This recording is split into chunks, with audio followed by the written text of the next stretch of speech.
What's up, guys? Welcome to episode 1 of The Prospect. My name is Ken Boutilier, and I'll be your host. Some of you, obviously, if you're watching this, know me. Others maybe stumbled across it and have no idea who I am. But yeah, I'm Ken Boutilier. People call me Boots. I was born and raised here in Arizona. I'm an only child. Grew up off of 83rd Avenue and Bell Road when it was all orange orchards. There was nothing really out there.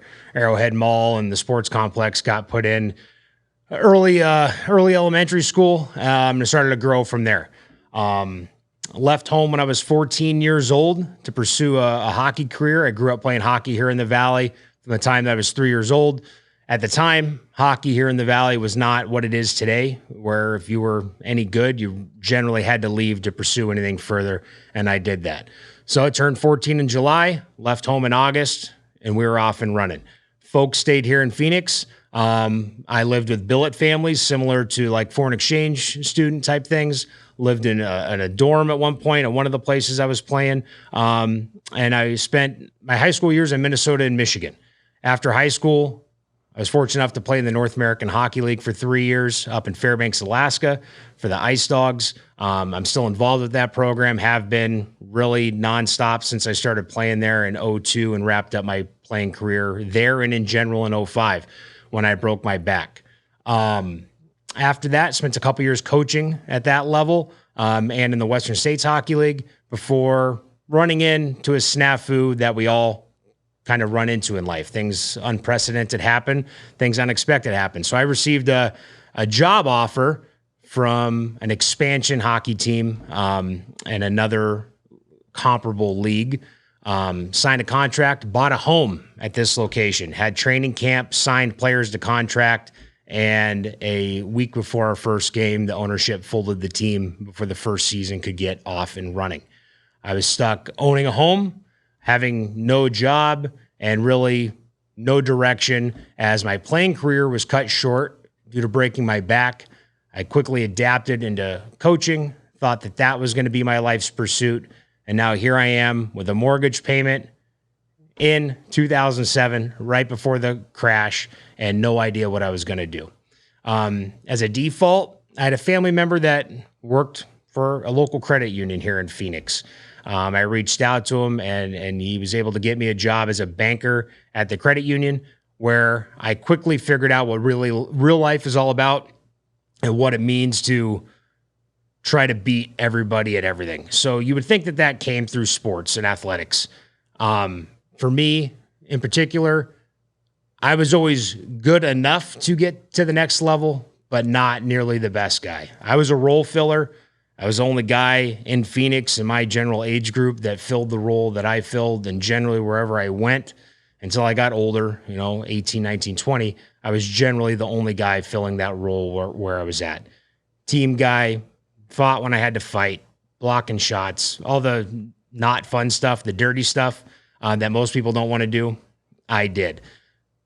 Being that and having been my mentality, I developed very much a defend my counterparts, team guy, glue guy kind of philosophy, but I never had aspirations of being great in hockey because I was pigeonholed, rightfully so, in the specific role that I was in.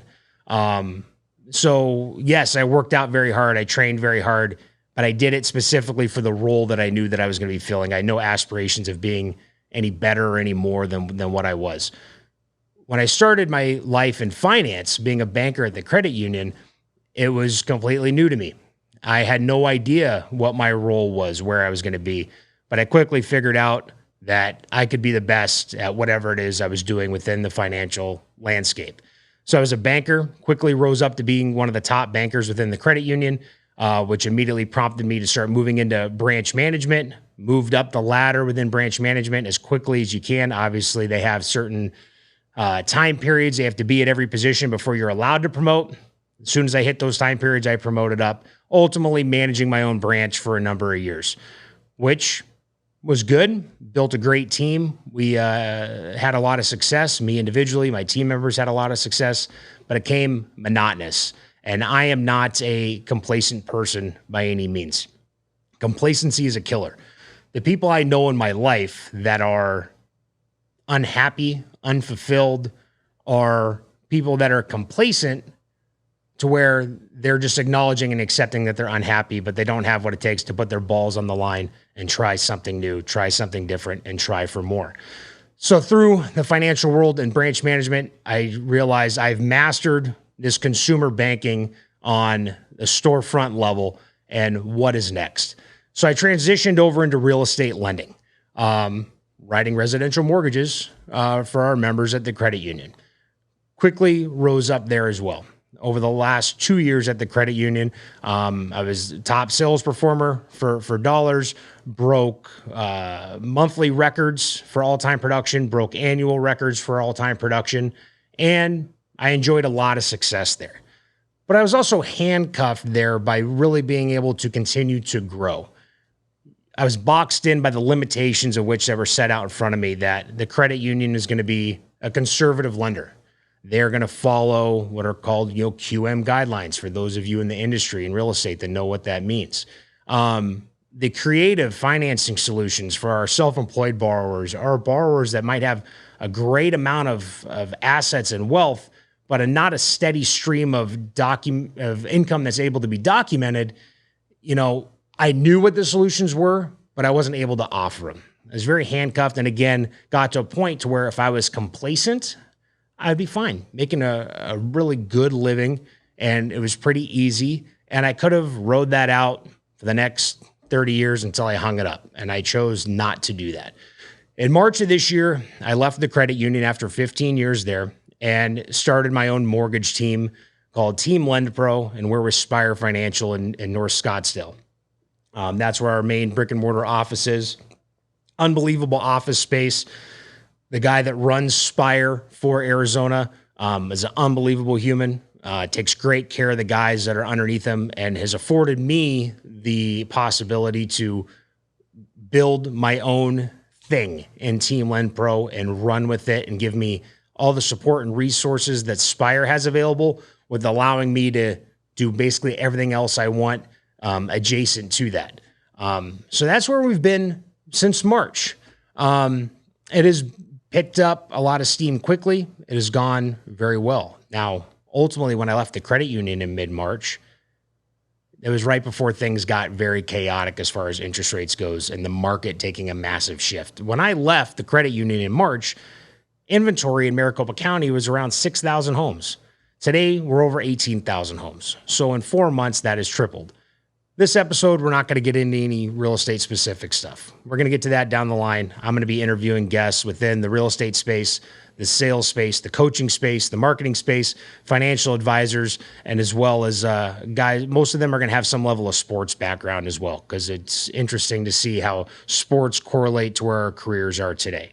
But I've had a lot of success in a short period of time, continuing to build the team. I've got originators and loan officers and processors that work directly for the team and handle all of our stuff, and it is fantastic. As of a month ago, we expanded to Alaska, which is, like I said earlier, where I played in the North American Hockey League. Well, I'm still involved with that program, still their West Coast scout, and their general manager, who was my coach and general manager at the time, is one of my best friends. Team Lend Pro has expanded to Alaska, where I will now be the ticket back sponsor for the Fairbanks Ice Dogs this upcoming season, which is a fantastic opportunity, offering the fans up there a little bit of promotional stuff to do business with Team Lend Pro.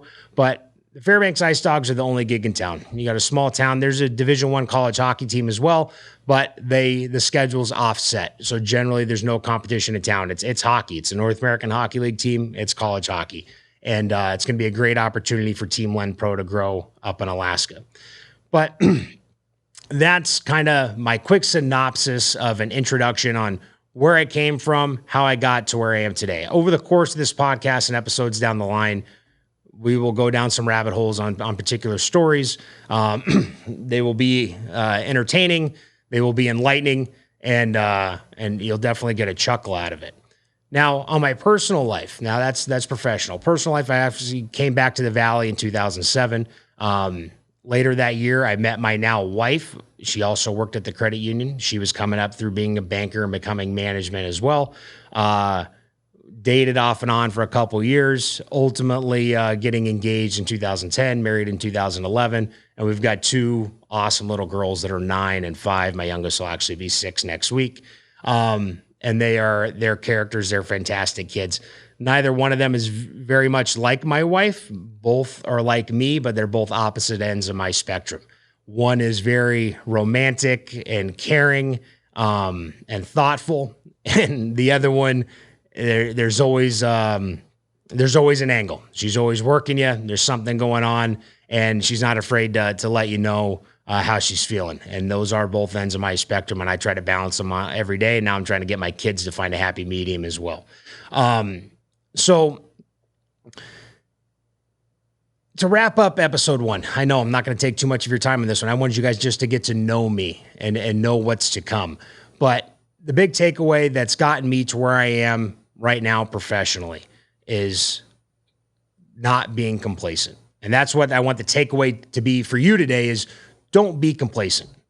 If you are unsatisfied in what you're doing, or you dream of doing something more, you have aspirations. Those are great things. A lot of people don't have aspirations. If you have them, do not kill them by being complacent. Act on them, do something with them. And you know what?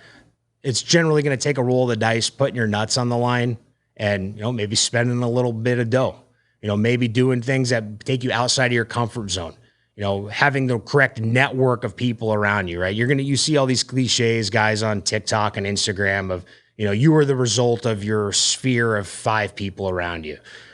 I think there's some validity to that, but you can also be bamboozled. There can be a lot of smoke and mirrors out there and guys pretending to be something that they're not.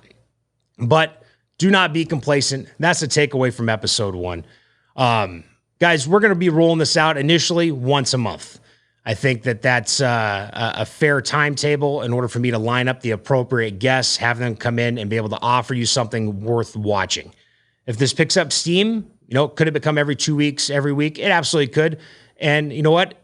If you guys don't like it, oh, well, I'm going to keep doing it once a month because I know that I've got something of value to give to you guys as well as my guests. And that's where you're actually going to get most of your value from is when I bring in these other guys and gals to really pick their brains and give you an inside scoop, an inside track into what's happening in the real estate market, the mortgage market, financial market, and then kind of how all the backgrounds of these people really tie into what they're doing today to offer you some information that you're not going to see on mainstream media. You're not going to see the douchebag on TikTok with, 1 million followers telling you.